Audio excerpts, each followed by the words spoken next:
Hi! This is Revathi. Welcome to అందమైన కథల పొదిరిలు. Video చూస్తున్న ప్రతి ఒక్కరికి, అలాగే లైక్స్, కామెంట్స్‌తో ఎంకరేజ్ చేస్తున్న వారందరికీ నా హృదయపూర్వక ధన్యవాదాలు. నీ తనుకే ఎపిసోడ్ నంబర్ 107.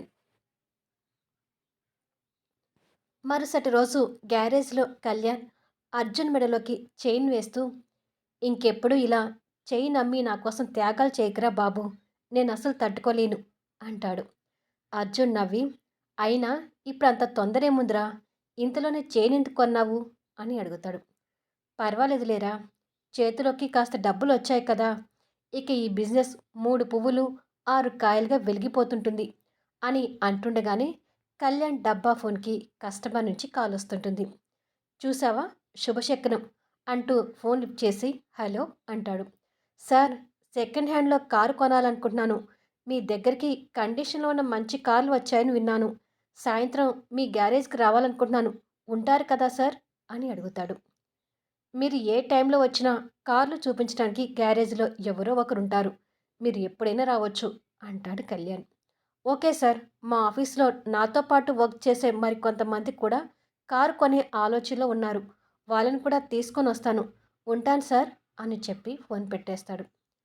కస్టమర్ కారు కొంటాడంట, సాయంత్రం వస్తానంటున్నాడు అంటూ ఫోన్ కట్ చేసి, ఒరే అర్జున్, ఇప్పుడే నాకు ఒక స్మార్ట్ ఫోన్ కొనిపెట్రా. ఈ డబ్బా ఫోన్ ప్యాకెట్లో పెట్టుకుంటే ఏదో బిస్కెట్ ప్యాకెట్ పెట్టుకున్నట్టుగా ఉంది కానీ ఫోన్ పెట్టుకున్నట్టుగా లేదు అంటాడు ఏడుపు మొహం పెట్టుకుంటూ.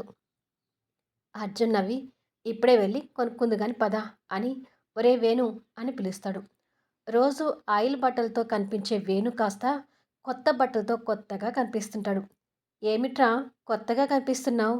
ఈరోజు నీ పుట్టినరోజు కూడా కాదుగా అని అడుగుతాడు అర్జున్. కాదన్నా, ఎంతైనా ఇక్కడ వర్కర్స్కి నేను ఇన్ఛార్జిని కదా, మరి ఆ మాత్రం డ్రెస్ మెయింటైన్ చేయకపోతే ఎలా అని ఇలా వచ్చాను అంటాడు. అబ్బో, నీ దగ్గర చాలా వేషాలు ఉన్నాయిరా.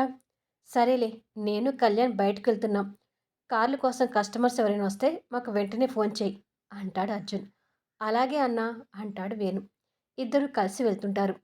గ్యారేజ్లో మెకానిక్స్ వాళ్ళు వాళ్ళ పనులు వాళ్ళు చేస్తుంటే వేణు ఆ కార్లను చూసి సంతోషపడుతూ, మా గ్యారేజ్లో ఇన్ని కార్లు కనపడతాయని ఎప్పుడూ అనుకోలేదు. ఎంతైనా కళ్యాణ్ అన్న కదా అని అనుకుంటాడు. మైథిలి ఆఫీస్లో మోహన్తో ఫోన్ మాట్లాడుతూ, కళ్యాణ్ ఇంత తెలివిగా గ్యారేజ్ని డెవలప్ చేస్తాడని నేను అస్సలు ఊహించలేదు మోహన్. కళ్యాణ్ చూసి ఓర్వలేకపోతున్నాను అని అంటుంది. ఆ కళ్యాణ్ గురించి ఆలోచించి నీ మనసు ఎందుకు పాడు చేసుకుంటున్నావు మైథిలి? అతనికి అంతగా అదృష్టం కలిసి వచ్చినప్పుడు నువ్వైనా నేనైనా ఏమీ చేయలేం. అతని గురించి ఆలోచించడం మానేసి ప్రశాంతంగా ఉండు అంటాడు. ప్రశాంతంగా ఉండటం నా వల్ల కాదు మోహన్. కట్టు బట్టలతో పంపించిన కళ్యాణ్‌ని డబ్బు కోసం కష్టపడుతుంటే చూడాలనుకున్నాను. అది ఎంతగా అంటే, ఒక టైంలో నేను డబ్బు కోసం ఎంత కష్టపడ్డానో, అంత కష్టం కళ్యాణ్ కూడా అనుభవించాలి అనుకున్నాను. కానీ ఇలా జరిగింది. కళ్యాణ్ నా ముందే డబ్బు రెపరెపలాడిస్తుంటే చూడలేకపోయాను అంటుంది కళ్యాణ్ మీద కోపంతో. కళ్యాణ్ మీద నీకున్న కసి ఏంటో నాకు కూడా అర్థమవుతుంది మైథిలి. కానీ కళ్యాణ్ కూడా తెలివితేటల ముందు ఏమీ చేయలేమని కూడా అర్థమవుతుంది. ఎంతో కొంత కళ్యాణ్ శిక్ష అనుభవించాడనుకుందాం. నువ్వు అనవసరంగా అతని గురించి ఆలోచించి మనసు పాడు చేసుకోకు అంటాడు. ఇలా కాసేపు మాట్లాడిన తర్వాత, సరే మోహన్ ఉంటాను అని ఫోన్ కట్ చేసి చైర్ కానుకొని ఊగుతూ, ఆ కళ్యాణ్‌ని అంత ఈజీగా ఎలా వదిలేస్తాను మోహన్? నా కంపెనీలోనే నన్ను అటెండెంట్ చేసి వర్క్ చేయించుకున్నాడు. అతని వల్ల నేను పడిన బాధలు ఎలా మర్చిపోతాను అంటూ ఆలోచిస్తుండగా ఆర్య దగ్గర నుంచి కాల్ వస్తుంటుంది. ఆర్య నాకు ఫోన్ చేస్తున్నాడేంటి అని అనుకొని ఫోన్ లిఫ్ట్ చేసి హలో ఆర్య అంటుంది. హాయ్ మైథిలి, ఎలా ఉన్నావు అని అడుగుతాడు. బాగున్నాను ఆర్య అని అంటుంది. బాబు ఎలా ఉన్నాడు అని అడుగుతాడు. బాగున్నాడు, వాణ్ణి అమ్మమ్మగారికి అప్పజెప్పి ఆఫీస్కి వచ్చాను అని సమాధానం ఇస్తుంది. ఓ, ఆఫీస్లోనే ఉన్నావా? ఆ మధ్య కళ్యాణ్ నాకు ఇచ్చిన 50 కోట్ల అమౌంట్ని మీ కంపెనీ అకౌంట్లోకి ఇంట్రెస్ట్తో సహా ట్రాన్స్ఫర్ చేశాను. ఒకసారి చెక్ చేసుకో మైథిలి అంటాడు. ఇప్పుడు నేను డబ్బు ఎవరు అడిగారు ఆర్య? అంత అర్జెంట్ ఏముంది అని అడుగుతుంది. పర్వాలేదులే మైథిలి, అసలు కళ్యాణ్ ఆ డబ్బు ఇచ్చినప్పుడే అది కళ్యాణ్ డబ్బు కాదని తెలుసు. ఎంత తొందరగా వీలైతే అంత తొందరగా డబ్బును తిరిగి ఇవ్వాలనుకున్నాను. అయినా కూడా ఇంత లేట్ అయింది. ఇప్పుడు బిజినెస్‌లో పూర్తిగా తేరుకున్నాను కాబట్టి డబ్బును తిరిగి ఇవ్వగలిగాను అంటాడు. ఓకే ఆర్య. కానీ కళ్యాణ్ ఒక్కడే నీ ఫ్రెండ్ కాదు. నేను కూడా నీ ఫ్రెండ్‌నే.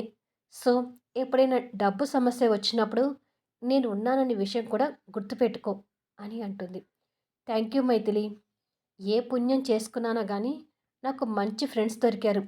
అలాగే నువ్వు కళ్యాణ్ కూడా మంచి ఫ్రెండ్స్‌గా ఉండొచ్చు కదా! ఇలా ఎన్నాళ్ళు ఈ పంతాలు అని అడుగుతాడు. అప్పటి వరకు కాస్త సంతోషంగా మాట్లాడిన మైథిలి కాస్త మొహకవళికలు మార్చుకుంటూ, నేను ఎప్పటికీ ఆ మెంటలోడికి ఎనిమీనే, ఫ్రెండ్‌ని కాలేను. అయినా నన్ను అంత టార్చర్ పెట్టిన వాడిని ఫ్రెండ్‌నని ఎలా అనుకోను అంటుంది కాస్త కోపంగా. నువ్వు చెప్తున్నది కూడా నిజమే మైథిలి. కానీ కళ్యాణ్‌కి ఎవరి మీద కలగని ఫీలింగ్స్ నీ ఒక్కదాని మీద కలగడానికి కారణం నువ్వు కళ్యాణ్‌కి మరదలు కావడం వల్లే అనుకుంటున్నాను. మీరిద్దరూ బావ-మరదలు కాబట్టే కళ్యాణ్ నీతో అలా ప్రవర్తించవచ్చు అని అంటాడు. లోకంలో ఉన్న బావలందరూ మరదలతో ఇలాగే ప్రవర్తిస్తున్నారా ఆర్య? అని అడుగుతుంది. ప్రవర్తించరు. కానీ కళ్యాణ్ అందరిలా కాదుగా మైథిలి. వాడిది నీ విషయంలో వేరే మైండ్ సెట్ అని మాట్లాడబోతుంటే, అలాంటి మైండ్ సెట్‌తో నేను ఫ్రెండ్‌షిప్ చేయలేను ఆర్య. మేము ఎప్పటికీ శత్రువులమే. ఇక ఉంటాను అని ఆ విషయాల గురించి మాట్లాడడం ఇష్టం లేక ఫోన్ కట్ చేస్తుంది.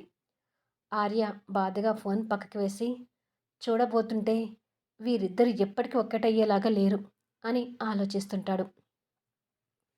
మైథిలి కుర్చీ కానుకొని ఆర్య మాటల్ని కాసేపు ఆలోచించి తర్వాత ల్యాప్టాప్ ఓపెన్ చేసి ప్రాజెక్ట్ విషయం మీద వచ్చిన మెయిల్స్ చెక్ చేస్తూ ఏ మాటకి ఆ మాట చెప్పుకోవాలి. కళ్యాణ్ ఎంతో కష్టపడి కంపెనీకి ఈ ప్రాజెక్ట్ తీసుకొచ్చాడు. అడ్డదారిలో శశిధర్ ఈ ప్రాజెక్ట్ సంపాదించుకుంటే ఫైట్ చేసి మరీ వాళ్ళతో ప్రాజెక్ట్ క్యాన్సిల్ చేయించి కంపెనీకి ఈ ప్రాజెక్ట్ తెచ్చాడు. ఇప్పుడు ఈ ప్రాజెక్ట్ చిక్కుల్లో పడితే కంపెనీకి చాలా నష్టం వస్తుంది. పైగా కంపెనీకున్న బ్రాండ్ వాల్యూ కూడా పడిపోతుంది. ప్రాజెక్ట్‌కి ఎక్కడ రిమార్క్ లేకుండా పూర్తి చేయాలి. అప్పుడే కళ్యాణ్ ముందు నేను ఏంటి అనేది నిరూపించుకోగలిగేది అంటూ ఆలోచిస్తుంటుంది. అనసూయం గారు బాబుతో సోఫాలో కూర్చొనుంటుంది. పూర్తి సర్వెంట్ అవతారంలోకి వెళ్ళిన లత విచారంగా కింద కూర్చొని ఫ్లోర్ తుడుస్తుంటుంది. అప్పుడే మైథిలి కార్ దిగి, లేదు సార్, టైంకి ప్రాజెక్ట్ పూర్తి చేయడానికి మా శాయశక్తులా ప్రయత్నిస్తున్నాము. ప్రాజెక్ట్ విషయంలో మీకు ఎలాంటి ప్రాబ్లం రాకుండా చూసుకుంటాము అంటూ డెలిగేట్స్తో ఫోన్లో మాట్లాడి పెట్టేసి లోపలికి వస్తుంది. రాగానే బాబు భోజనములు చూసి కాస్త రిలాక్స్ అవుతూ, బాబు పాలు తాగాడు అమ్మమ్మగారు అని అడుగుతుంది వాణ్ణి ఎత్తుకుంటూ. ఇప్పుడే పట్టించాను మైథిలి, కడుపు నిండగానే ఆడుకుంటున్నాడు అని అంటుంది. నా బంగారు కొండ, ఆఫీస్ నుంచి రాగానే వీణ్ణి చూస్తే చాలు నా అలసట అంతా పోతుంది అంటూ ప్రాణంగా హత్తుకొని ముద్దు చేస్తుంటుంది. లత అది చూసి మూతి తిప్పుకుంటూ ఉంటే అనసూయం గారు మాత్రం కాస్త భయపడుతూ, రాజేశ్వరి అన్నట్టే రోజు రోజుకి మైథిలి బాబుకి బాగా దగ్గరవుతుంది. మైథిలికి మోహన్కి త్వరగా పెళ్లి చేయాలని మధ్యాహ్నం అంతా రాజేశ్వరి ఫోన్లో వాళ్ళ విషయాలే మాట్లాడింది. మైథిలి కళ్యాణ్ని ఒక బద్ధ శత్రువులా చూస్తుంది. ఇక కళ్యాణ్ మైథిలి మీద కాస్తో కూస్తో అభిమానం చూపిస్తున్నా పెళ్లి ధ్యాస అయితే అసలు లేదు. ఇలా ఉన్న ఈ ఇద్దరిని ఎప్పటికీ ఒకటి చేయలేనని అర్థమవుతుంది. కానీ మైథిలి అయిన పెళ్లి చేసుకొని సుఖ సంతోషాలతో ఉండాలనుకుంటున్నాను. కానీ తను ఇలా బాబుకి దగ్గరవుతుంటే రాజేశ్వరిలాగా నేను కూడా భయపడుతున్నాను అని అనుకుంటుంది మనసులో. మైథిలి బాబుతో అనసూయం గారి పక్కన కూర్చొని, ఏంటమ్మగారు ఏదో ఆలోచిస్తున్నారు అని అడుగుతుంది. ఏమీ లేదమ్మా, ఇప్పుడే కదా ఆఫీస్ నుంచి వచ్చింది, వెళ్ళి రిలాక్స్ అవ్వు అని అంటుండగా అనసూయం గారి ఫోన్కి కళ్యాణ్ నుంచి కాల్ వస్తుంటుంది. ఫోన్ లిఫ్ట్ చేసి, ఏంటి నాన్న అని అడుగుతుంది. గ్రానీ, నాకు బాబుని చూడాలనిపిస్తుంది. ఐశ్వర్య నిలయం బయట టూ వీలర్తో ఉన్నాను. ఒకసారి బాబుని తీసుకొని బయటికి రా గ్రానీ అంటాడు. అలాగే నాన్న, ఇప్పుడే తీసుకొస్తున్నాను అని ఫోన్ పెట్టేసి, అమ్మ మైథిలి, బాబుని చూడటం కోసం కళ్యాణ్ వచ్చి బయట ఉన్నాడు. నేను వాడికి బాబుని చూపించి వస్తాను. నువ్వెళ్ళి ఫ్రెష్ అవ్వమ్మా అంటూ మైథిలి దగ్గర నుంచి బాబుని తీసుకొని వెళ్తుంటుంది. చేతుల నుండి బాబుని తీసుకొని మనవడి దగ్గరికి వెళ్తుండేసరికి మైథిలి బాధగా చూస్తుంటుంది. లత మాత్రం అదంతా చూసి మూతి 3 వంకలు తిప్పుకొని వాళ్ళేం మాట్లాడుకుంటున్నారో పోయి విందామా అంటూ వెళ్ళబోతుంటే మైథిలి అది గమనించి పిన్ని నాకొక కాఫీ తెచ్చివ్వు అంటుంది. లత కాస్త నొసుగుతూ బయట గార్డెన్ దగ్గర కొంచెం పనుందమ్మా అది చూసుకొని వస్తాను అని అంటుంది. అది తర్వాత చేసుకోవచ్చు పిన్ని నాకు తలనొప్పిగా ఉంది ముందు కాఫీ తెచ్చివ్వండి అంటూ తన్ని కిచెన్లోకి పంపించి పేపర్ చేతిలోకి తీసుకుంటుంది. బయట కళ్యాణ్ షాపింగ్ చేసిన కవర్ ఒకటి బైక్‌కి తగిలించి బైక్ దిగి దానికి ఆనుకొని నిలబడి నిరాశగా ఐశ్వర్యనిలయం వైపు చూస్తుంటాడు. అన్నసూర్యం గారు బాబుని తీసుకుని వెళ్ళి మనవడు అలా బయట నిలబడి చూడటం బాధగా చూస్తూ ఇక్కడ ఎదురు చూడకపోతే లోపలికి రావచ్చు కదా కళ్యాణ్ అంటుంది. పర్వాలేదులే గ్రాని అంటూ బాబుని తీసుకొని ఒరే నాన్న ఎలా ఉన్నావురా ఈ డాడీని బాగా మిస్ అవుతున్నావా అంటూ ముద్దు చేస్తూ అడుగుతాడు. అవును అన్నట్టుగా బాబు కాస్త బొంగమూతి పెట్టుకున్నట్టుగా కనిపిస్తుంటాడు. నువ్వే కాదు నాన్న నేను కూడా నిన్ను మిస్ అవుతున్నాను. కొన్ని రోజుల వరకు మనకి ఎడబాటు తప్పదురా. నువ్వు నేను కలిసుండే రోజులు త్వరలో వస్తాయి అని మాటలు చెప్తుంటాడు. అనసూయం గారు మనసులో మాట్లాడుకుంటూ ఆ రోజులు త్వరలో రావాలి కళ్యాణ్. రాను రాను మైథిలి బాబుకి దగ్గరవుతుంటే నాకు భయంగా ఉంది. నీ గురించే కాదు మైథిలి జీవితం గురించి కూడా నేను ఆలోచించాలి. మోహన్తో తన జీవితం బాగుండాలంటే తను బాబుకి దూరం కావాలి అని ఆలోచిస్తుంటుంది. గ్రాని ఇక నా గురించి వర్రీ అవసరం లేదు. కాస్త డబ్బు సంపాదనలో పడ్డాను. ఆ సంతోషంతోనే మీకు కొత్త బట్టలు తీసుకున్నాను అంటూ షాపింగ్ కవర్ ఇస్తాడు. మంచి విషయం చెప్పావు నాన్న. నీ తెలివితేటల మీద నాకు నమ్మకం ఉందిరా. నువ్వు ఎక్కడ ఉన్నా ఎదగగలుగుతావు అంటూ ఆ కవర్ తీసుకొని సంతోషపడుతూ వాటిని చూస్తుంటే అందులో బాబుకి డ్రెస్సులు కాకుండా 2 చీరలు కనిపిస్తుంటాయి. ఒకటి పెద్దవాళ్ళు కట్టే చీర అయితే మరొకటి డిజైనర్ శారీ కనిపిస్తుంటుంది. అనసూయం గారు ఆ చీరను చూస్తుంటే అది మైథిలి కోసం తీసుకున్న శారీ గ్రాని అది తనకివ్వు అంటాడు. తను నీ మీద కోపంగా ఉంటుంది కదరా తీసుకోదేమో అని అంటుంది. కారు వేలంపాటకు వచ్చి ఫస్ట్ పాట పాడింది ఆవిడే. తన నోటి చలువ వల్ల కారు మంచి రేటింగ్ వెళ్ళిందనుకుంటున్నాను. అందుకే ఈ శారీ అని తనకు చెప్పు గ్రాని అంటాడు. అదేదో నువ్వే చెప్పి ఇవ్వచ్చు కదా అని అంటుంది. నేనిస్తే అస్సలు తీసుకోదులే నువ్వివ్వు అని అంటాడు. సరే ఇస్తానులే. ఇక్కడ నువ్వు బాగానే ఉంటున్నావుగా గ్రాని లేకపోతే ఆ లతతో ఏదైనా ఇబ్బందులు పడుతున్నావా అని అడుగుతాడు. అదేమీ లేదు. వచ్చిన కథలో వచ్చిన కొత్తలో తన ఇష్టానికి వచ్చినట్టుగా మాట్లాడింది. కానీ ఇప్పుడు తన అవసరానికి మాట్లాడడానికి కూడా తనకి తీరికలేదులే అంటుంది నవ్వుతూ. కళ్యాణ్ కూడా నవ్వి తనకు భలే పనిష్మెంట్ ఇచ్చారు. ఎందుకైనా మంచిది గ్రాని తనని ఓ కంట కనిపెడుతుండండి అంటాడు.